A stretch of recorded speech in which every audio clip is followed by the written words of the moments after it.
Lyon demain, la radio lyonnaise à écouter partout dans le monde. Le 22 mai prochain, la communauté catholique rendra hommage à Pauline Jaricot avec une cérémonie de béatification programmée à Eurexpo. Pauline Jaricot est née à Lyon le 22 juillet 1799 dans une famille de soyeux. À 17 ans, à la suite d'un sermon entendu à l'église Saint-Nizier sur la vanité, Pauline se convertit. Elle quitte sa vie fastueuse, prend les habits des ouvrières et sans entrer dans les ordres, fait secrètement vœu de chasteté. En 1819, sa vocation missionnaire la conduit à initier l'œuvre de la propagation de la foi pour financer les missions étrangères. En 1826, elle fonde le Rosaire du Vivant. Proche des ouvriers de la soie, elle s'engage auprès d'eux lors de l'insurrection des Canuts et tente de fonder une usine respectueuse de la dignité humaine. Elle décède dans le dénuement en 1862. La reconnaissance comme miracle de la guérison d'une petite fille de 3 ans par le pape François ouvre la voie à cette béatification.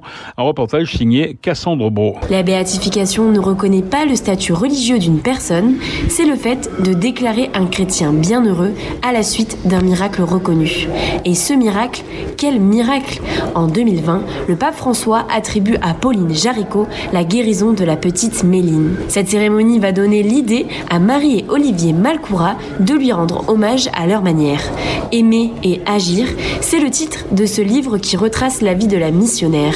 Olivier Malcoura explique comment est née l'idée d'une bande dessinée. Parce que la béatification approchait et que on s'est rendu compte très vite que c'était une figure assez peu connue dans l'Église et qu'elle méritait d'être connue. La BD est un bon média pour présenter un personnage parce qu'en 46 planches, on peut faire le tour de la question. Et donc c'est comme ça qu'est née l'idée, quoi.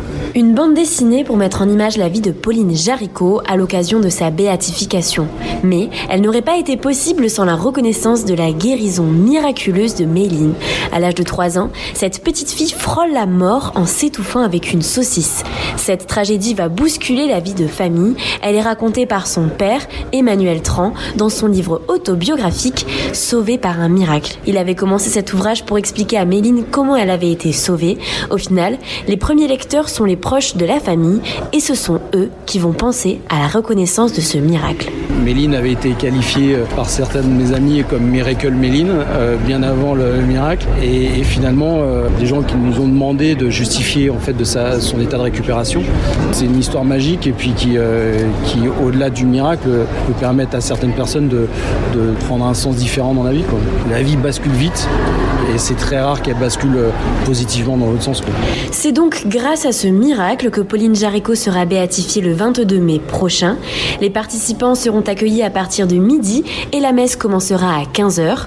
Ce moment de recueillement permettra aux fidèles présents de se rendre disponibles pour Dieu afin qu'il puisse agir et transformer les cœurs pour donner une force nouvelle.